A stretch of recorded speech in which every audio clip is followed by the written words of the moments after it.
Subscribe channel Truth.id dan aktifkan lonceng notifikasi untuk mendapatkan informasi seputar live streaming dan video khotbah terbaru. Posisi tombol subscribe berada di kanan atas channel kami dan jangan lupa nyalakan loncengnya.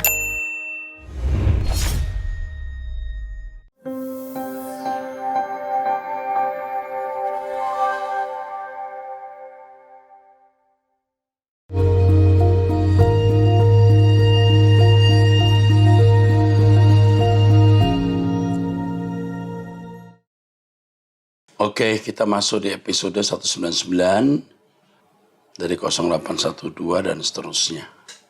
Salam Bapak Dr. Eros Sabdono, Bapak Dr. Eros yang saya kasih. Kali ini saya tidak bertanya Pak. Terima kasih kepada Bapak atas pelayanan dan khotbah-khotbah yang telah di-share kepada kami. Sangat-sangat memberkati dan tidak akan pernah bisa dibeli seharga berapapun, Pak. Saya mau cerita sedikit. Saya lupa tahun berapa, sekitar tahun 2016, 2017 kami ada 5 orang pengurus pemuda dari satu gereja. Waktu itu ke seminar Bapak yang diadakan di sebuah hotel. Waktu itu kami sangat bersemangat. Sebenarnya waktu itu kami diam-diam ikut seminarnya, tidak terlalu mempublikasikan karena takutnya jemaat lain nggak sama pemikirannya. Jadi hanya kami berlima yang ikut seminar, 1 ketua pemuda, 4 orang pengurus lainnya. Kami waktu itu datang sedikit terlambat karena kami dari berbagai kampus, ada yang baru selesai kuliah, ada yang baru pulang kantor. Dan waktu itu musim hujan lebat, tapi puji Tuhan kami sempat hadir dan duduk sebelum materi dimulai. Lalu di tengah seminar ya saya mulai mengamati orang-orang yang ikut seminar. Sepertinya mereka juga sama tingkahnya seperti macam orang yang takut ketahuan ikut seminar Bapak. Mungkin karena kami dari berbagai macam gereja yang ikut. Tapi waktu itu justru bahagia. Bapak Erastus, saya sangat berterima kasih atas semua pelayanan Bapak. Saya hanya berharap saya bisa bertemu Bapak Eras nanti di LP3 dan sama-sama duduk semeja dengan Tuhan Yesus. Terima kasih karena melalui khotbah Bapak, saya telah merindukan Tuhan Yesus dan kerajaannya. Saya merindukan Allah Bapak, di mana hal itu merupakan hal yang paling luar biasa yang pernah saya alami dalam kehidupan saya selama 28 tahun hidup di dunia ini. Dan doakan saya terus bisa sampai benar-benar menjadi serupa dengan Kristus melalui pelayanan pekerjaan apapun. Saya punya kerinduan nanti ke depan di Kaltara. Kami bisa buka hot sebagai wadah untuk belajar. Kiranya Tuhan memberkati Bapak, keluarga, amin. Terima kasih kepada yang menulis ini. Tuhan memberkati. Pak Eras dari 0812 3559 dan seterusnya. Pak Eras, apa benar jika kita sekelompok persekutuan bersama sampai larut malam, laki-laki perempuan, dan mendengarkan khotbah Pak Eras tanpa perlu pujian, tidak perlu ke gereja dan tidak mementingkan pekerjaan, hanya mencari Tuhan aja? Apa ini persekutuan yang benar? Apa bisa masuk surga? Larut malam sampai jam berapa ini? Ya, kalau laki perempuan sampai larut malam saya kira tidak sopan, ya, tidak etis. Bisa menjadi batu sandungan, bisa membangkitkan kemarahan orang tua, dan kalau punya pasangan hidup bisa menimbulkan kecemburuan dari pasangan hidup. Dengan mendengarkan khotbah Pak Eras tanpa perlu pujian, ya memang tidak perlu. Tidak perlu ke gereja dan tidak mementingkan pekerjaan. Nah ini ada salahnya ini ya. Tidak perlu ke gereja ini keliru. Sebaiknya kita memiliki komunitas. Kecuali komunitas Anda itu menolak Anda atau gereja Anda itu menolak atau mengajarkan sesuatu yang salah. Maka sebaiknya memiliki komunitas yang lain. Komunitas itu perlu. Dan tidak mementingkan pekerjaan. Nah ini salah. Pekerjaan itu pelayanan bagi Tuhan. Ya. Tentu kita tidak boleh workaholic, artinya kegilaan kerja mendewakan kerja, memang tidak boleh. Tetapi pekerjaan itu harus menjadi tempat pengabdian kita kepada Tuhan, di mana kita makin ahli, berprestasi di situ, dan di tengah-tengah marketplace kita bisa bersaing dengan baik. Sebab itulah bentuk pengabdian kita kepada Tuhan. Hanya mencari Tuhan saja. Mencari Tuhan tidak harus hanya duduk dalam persekutuan mendengarkan khotbah saya. Tetapi harus hidup di tengah-tengah masyarakat, mengalami pergumulan-pergumulan, dan melalui pergumulan-pergumulan itu Tuhan mendewasakan kita. Ya, apa bisa masuk surga tentu saya tidak bisa menilai, tergantung individu. Tetapi kalau saudara mengabaikan tanggung jawab, Anda tidak menjadi berkat, Anda tidak makin seperti Yesus, tidak bisa masuk surga. Ya, saya setuju Anda mempunyai komunitas belajar firman Tuhan, mengikuti apa yang saya ajarkan, tetapi tanggung jawab yang lain tidak boleh diabaikan. Oke, ini tidak disebutkan namanya.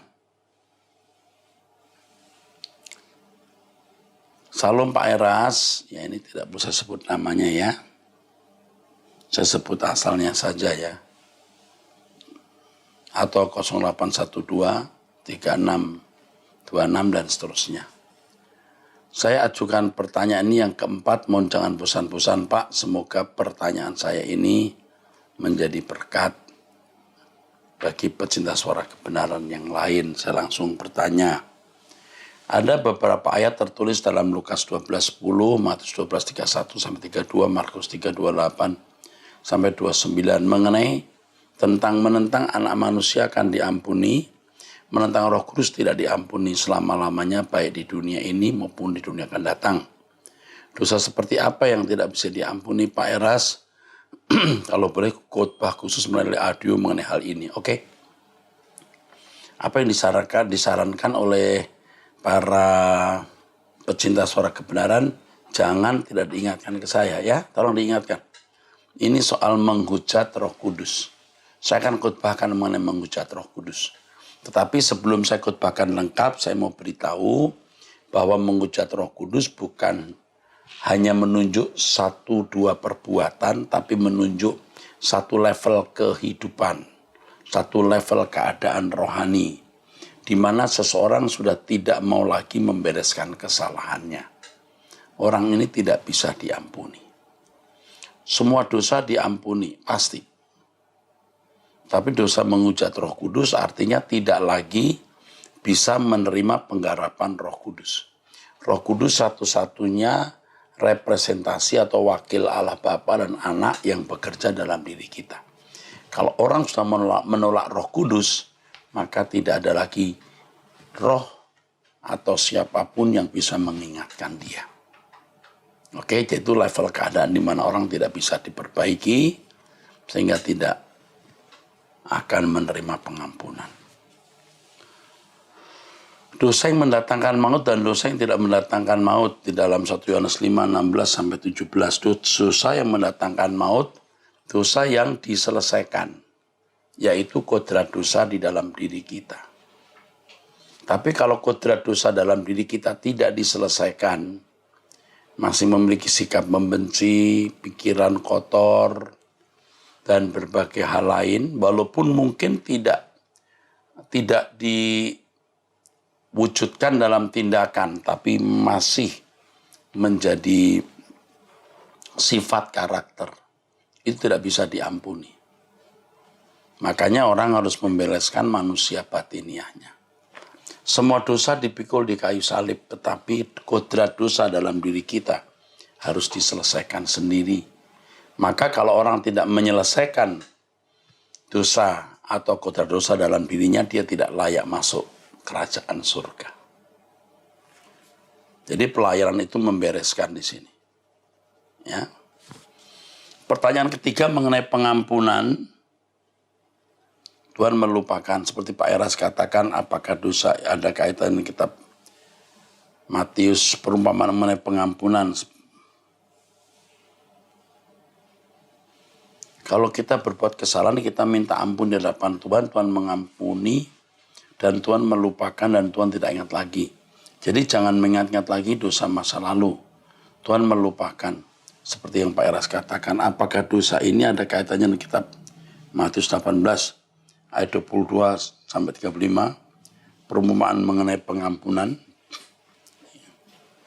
Iya. Konteksnya harus diketahui bahwa prinsipnya kalau Tuhan mengampuni itu Tuhan melupakan. Jadi semua perbuatan dosa kita sudah selesai. Tapi jangan lupa kodrat dosa harus diselesaikan. Orang yang tidak mengampuni orang lain itu orang yang memiliki kebencian, dosa. Orang seperti ini orang yang tidak layak masuk kerajaan surga.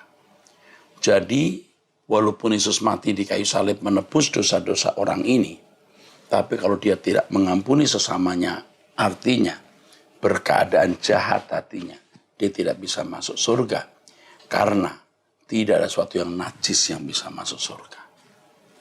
Keempat, Bapak pernah khotbah mengenai disiplin waktu khusus bekerja di kantor, di toko, bahkan di perusahaan. Masuk kerja sesuai jam masuk. Kalau keterlambatan masuk kerja dianggap melanggar aturan yang berlaku, terlebih melanggar kehendak Allah.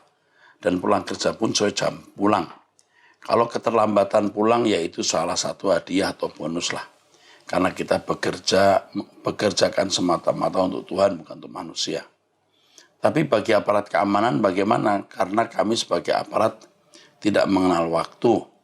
Seakan-akan kami sendiri yang mengatur waktu.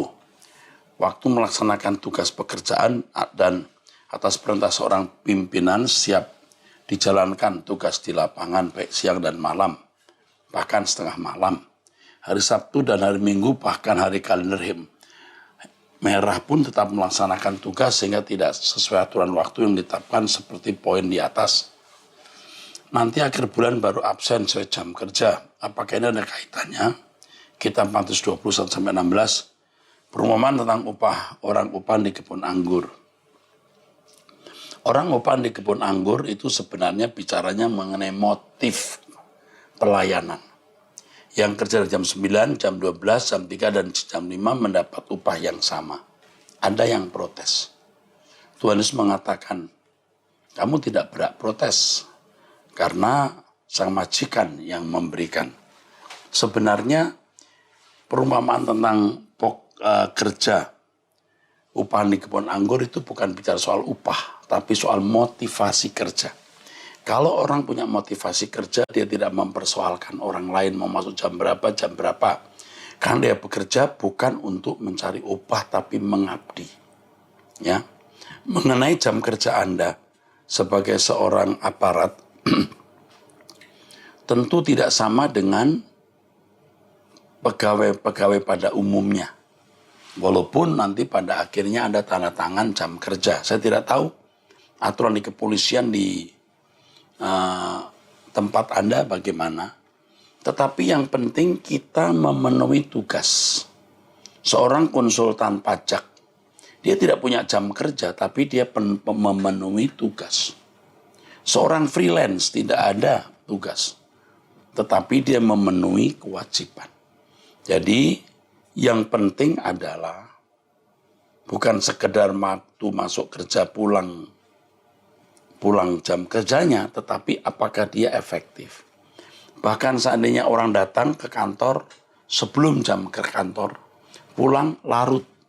Tapi kalau tidak efektif dan tidak berguna bagi perusahaan itu pun sebuah kesalahan. Itu curang.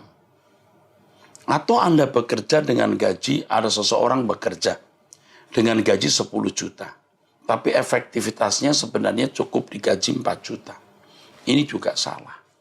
Nah, di sini setiap orang mesti punya nurani dan kejujuran. Apakah dia sudah efektif bekerja dan menjadi berkat bagi perusahaan itu, atau dia menjadi benalu yang menyusahkan. Ya, itu. Kebetulan saat ini saya sebagai PNS, jabatan saya anggota polisi kehutanan, bekerja menghabiskan waktu di lapangan, di hutan, tidak sesuai jam kerja. Itulah jam kerja Anda. kalau misalnya seorang reserse,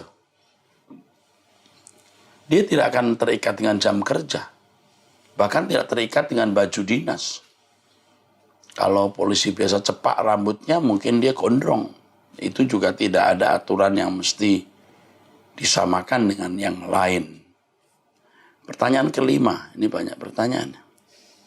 Menjadi sempurna seperti Yesus sangat berat sekali. Memang kita tidak bisa samakan seperti Yesus. Yesus memang absolut. Tetapi masing-masing kita diberikan talenta atau porsi dari Tuhan berbeda-beda. Yang penting kita menang seperti Yesus. Seperti Pak Eras khotbahkan mengenai kesempurnaan. Saya mempersoalkan adalah mengubah kodrat dosa ke kodrat ilahi. Rupanya sangat berat sekali ya Pak Eras. Ketiga, kita menutup mata masih ada kodrat dosa dan belum bisa menang seperti Yesus. Menang di kayu salib Pak Eras. Dan Bapak selalu mengatakan lewat khotbah kita harus sempurna seperti Yesus. Dan kita harus menang seperti Yesus di kayu salib. Apakah itu dimaksud ketika orang percaya masih keadaan kesadaran kodrat dosa di dalam diri orang tersebut? Pada saat nafas terakhir dan minta ampun di hadapan Tuhan, dan Tuhan mengampuni dan saat itu langsung menutup mata. Apakah itu Pak Eras maksud kita menang? Oh belum. Waktu menutup mata punya dosa minta ampun Tuhan ampuni. Tapi kodrat dosanya kan belum beres. Itu yang menentukan nanti upah atau posisi dalam kerajaan surga. Makanya kita harus tanggulangi kelemahan kita itu secepat-cepatnya. Ya, sebelum mati minta ampun, oh Tuhan ampuni. Tetapi kodrat dosamu tidak akan dianggap hilang. Bahkan yang saya pahami, semua perbuatan dosa sudah selesai di kayu salib. Tetapi keadaan batin orang itu yang akan diperhitungkan oleh Allah. Karena orang percaya diberi Tuhan selama hidup di bumi menjadi anggota keluarga kerajaan Allah, tidak mungkin menjadi jahat mendadak pada saat nafas terakhir. Dan orang jahat tidak mungkin baik mendadak pada saat nafas terakhir. Seperti Pak Eras katakan, iya betul. Jadi ketika mati bagaimana keadaan batiniahnya itu yang menentukan dia. Oh ya, sebelumnya mohon maaf Pak, pertanyaan sangat panjang dan saya mengucapkan terima kasih banyak atas jawaban Bapak. Salam buat Ibu dan anak Pak dan salam semua keluarga besar Rehoboth Ministry. Semoga COVID berhenti, kita bertemu lagi seperti kita bertemu pada saat Bapak pelayanan di Sumba Timur, kota Waingapu, Sumba Timur, NTT. Pada tahun 2018 di Gereja Bethel Indonesia. Kalau tidak ada kesempatan lagi, kita bertemu langsung di LP3, Pak. Hehe, amin. Tuhan memberkati. Oke. Bless you. Ya, Tuhan memberkati.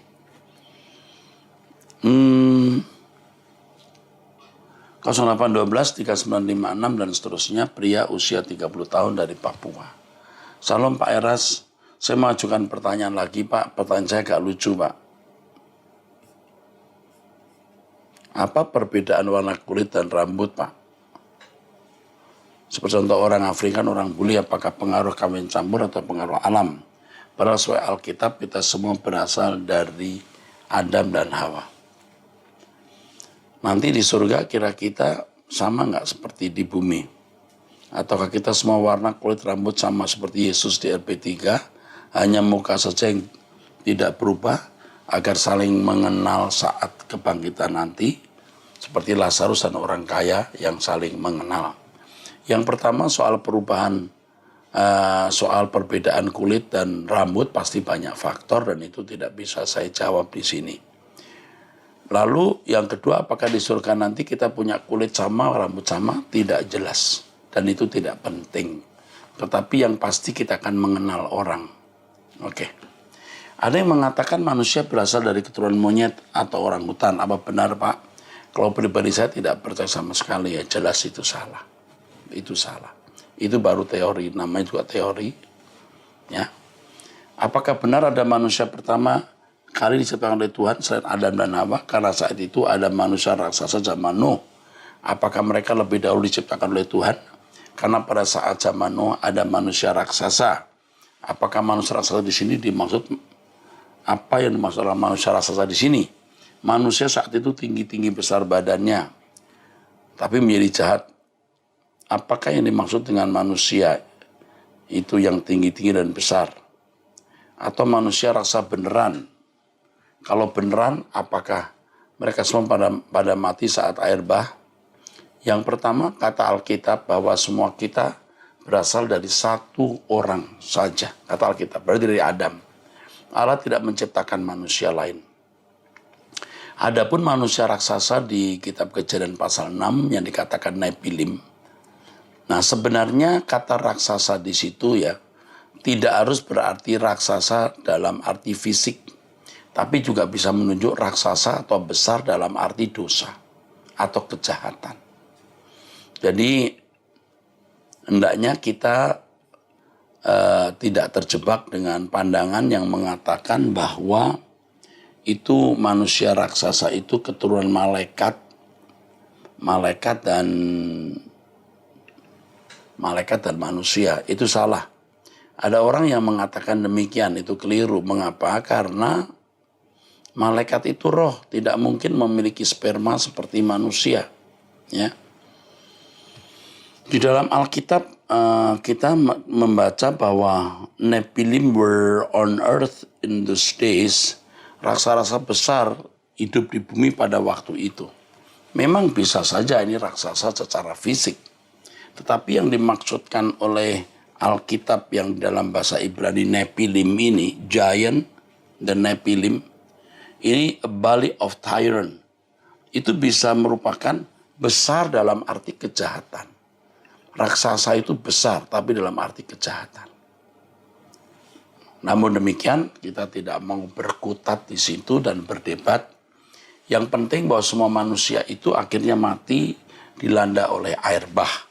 Tapi yang jelas, anak-anak Allah itu menunjuk anak-anak Set atau keturunan Set yang masih dipimpin Roh Kudus. Karena orang yang dipimpin Roh Kudus itu anak Allah. Begitu Roma pasal 8. Dan anak-anak manusia itu keturunan Kain yang menghampiri keturunan Set. Lalu melahirkan anak-anak. Lalu anak-anak itu kayak raksasa. Raksasa di sini bisa fisik, bisa. Tapi juga bisa besar dalam kejahatan. Apakah ada manusia alien seperti film-film itu, Pak? Saya tidak yakin ada, tetapi saya tidak akan membahas karena itu masih banyak misterinya. Tapi yang jelas pasti bukan manusia. Keturunan Adam pasti bukan, atau manusia lain. Apakah benar manusia putih duyung dalam air laut? Saya tidak yakin ada, dan karena Alkitab tidak mengajarkan, kita tidak percaya. Terima kasih Pak Eras, kembali kasih. 0822 1168 46 dan seterusnya dari Manado, usia 11 tahun. Wih, kecil nih. Salam Pak Erastus. Salam Bapak Erastus, mau tanya, Allah itu tercipta dari mana? Allah tidak tercipta dan tidak diciptakan dan tidak dilahirkan. Memang sudah ada. Memang sudah ada. Dia Allah yang sudah ada sebelum segala sesuatu ada. Dia tidak dilahirkan, dia tidak diciptakan. Mengapa orang yang lahir dari kecil sampai besar dia sungguh-sungguh membaca Alkitab dan rajin ke gereja tapi masih dibilang berdosa? Berdosa itu artinya kalau dalam kehidupan orang Kristen itu meleset, tidak tepat sasaran. Jadi kalau pengertian dosa menurut kita orang Kristen ya itu tidak sama dengan pengertian dosa menurut agama-agama. Kalau agama-agama itu dosa berarti melanggar hukum. Kalau kita dosa bukan hanya melanggar hukum, tidak melakukan tepat seperti pikiran dan perasaan Allah, itu sudah dosa. Dalam bahasa aslinya hamartia. Dan itu sulitnya menjadi orang Kristen. Orang Kristen bukan saja tidak boleh melanggar hukum, tapi juga tidak boleh berpikir berperasaan yang beda dengan Allah. Maka selama kita hidup bisa dibilang berdosa atau meleset, bisa. Tapi saya beritahu ada titik, ada kedewasaan rohani, ada saat di mana seseorang tidak meleset lagi. Dan diharapkan sebelum mati kita sudah tidak meleset. hati kita bersih, tidak ada pikiran jahat, nah itu namanya sudah tidak berdosa atau tidak meleset. Oke, puji Tuhan, terima kasih sayang. Bravi Kawung, pinter banget kamu. Itu ucapan Om Eras ya. Jadi Allah itu sudah ada sebelum segala sesuatu ada. Dan itu memang tidak bisa kita mengerti sayang, kita percaya saja. Ingat ya, dosa menurut agama Kristen itu beda dengan dosa menurut agama lain ya. Kalau menurut agama-agama pada umumnya melanggar hukum. Tapi kalau orang Kristen itu dosa itu bukan hanya tidak melanggar hukum jelas dosa. Tapi tidak berpikir sama seperti pikiran Allah itu sudah meleset. Maka sepanjang umur hidup kita bisa saja orang meleset. Tetapi mestinya sebelum meninggal sudah tidak meleset lagi. 0895, 8065 dan seterusnya, wanita usia 47 tahun. Salam Pak Eras. Saya jatuh bangun mengiring Tuhan berbagai macam dominasi gereja yang pernah saya ikut dan puji Tuhan lewat GSKI bimbingan Pak Eras dan Gembala GSKI Reform Minahasa, bimbingan Gembala Michael Maramis, saya merasakan ada pertumbuhan rohani. Saya meski masih banyak kelemahan dan kekurangan saya, tapi minimal saya berkomitmen untuk tetap berjuang masuk LP3. Jujur kadang iblis mengintimidasi saya, merasa tidak layak karena jujur suami yang ada sekarang suami kedua dan belum menikah, tapi sudah mempunyai seorang anak laki-laki.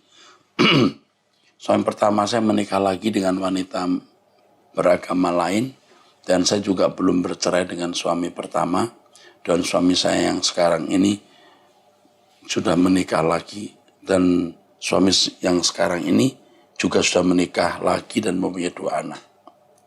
Dan anak suami pertama saya 2, ikut saya begitu juga anak suami saya dengan istri pertamanya ikut saya.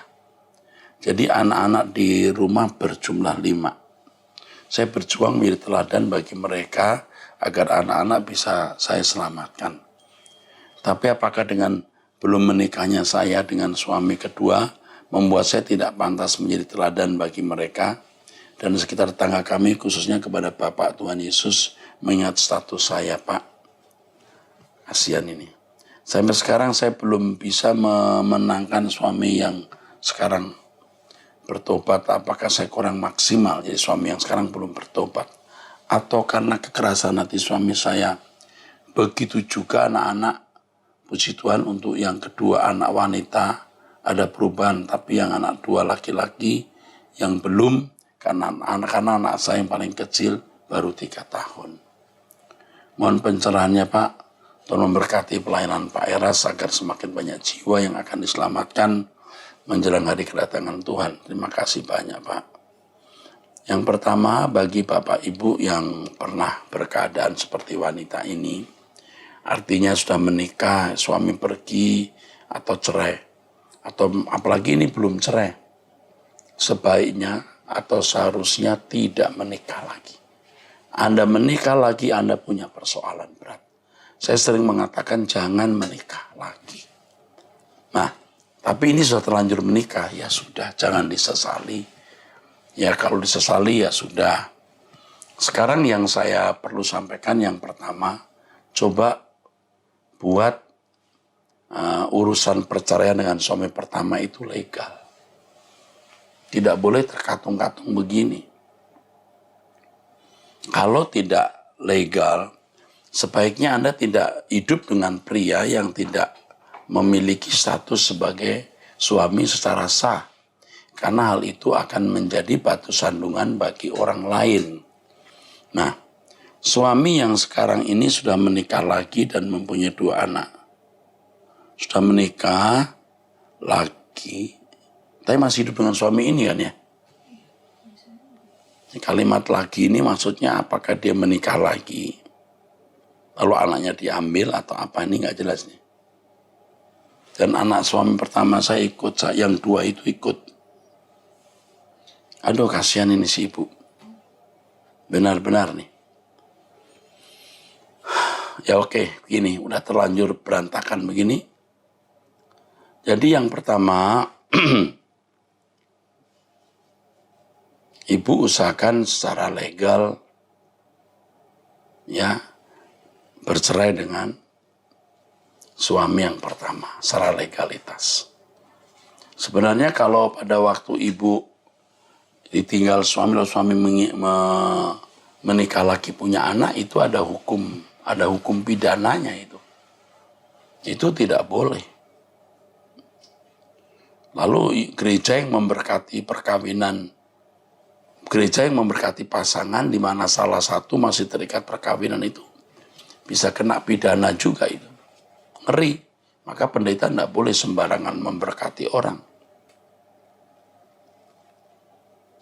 Belum bercerai dengan suami pertama. Dan suami pertama menikah dengan wanita muslim. Nah, apakah dia sudah jadi muslim? Sehingga bisa punya istri lebih dari satu, misalnya. Kalau Kristen kan mutlak harus satu. Ini ruwet sekali. Mana suami yang sekarang belum bertobat.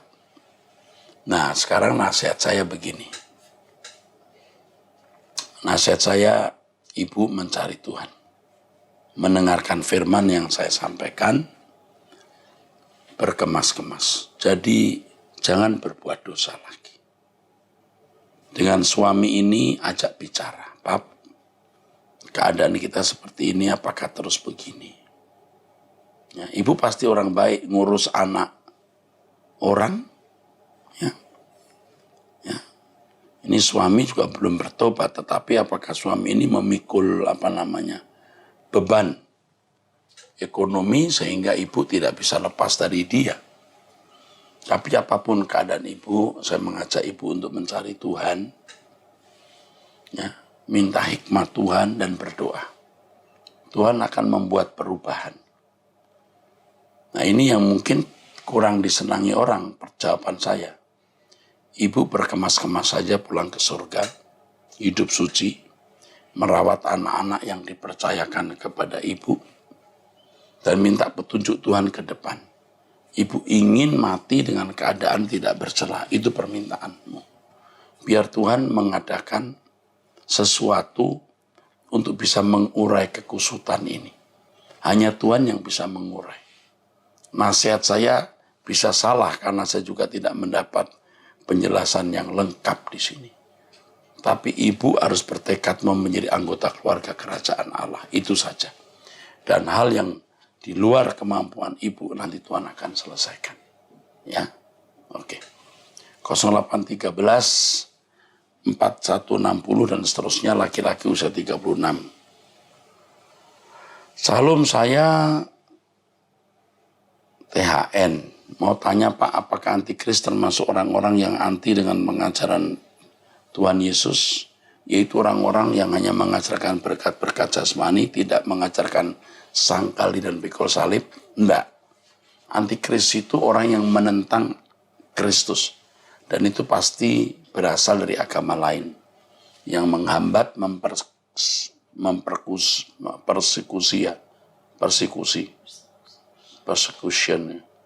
menganiaya orang Kristen, menghambat Injil, itu antikris.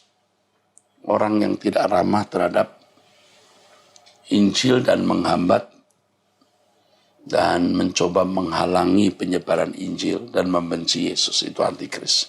Sedangkan mereka yang mengajarkan berkat-berkat jasmani, kemakmuran, bukan antikris, tetapi ajaran sesat. Nah, itu saja. Sampai jumpa di episode berikut. Tuhan berkati.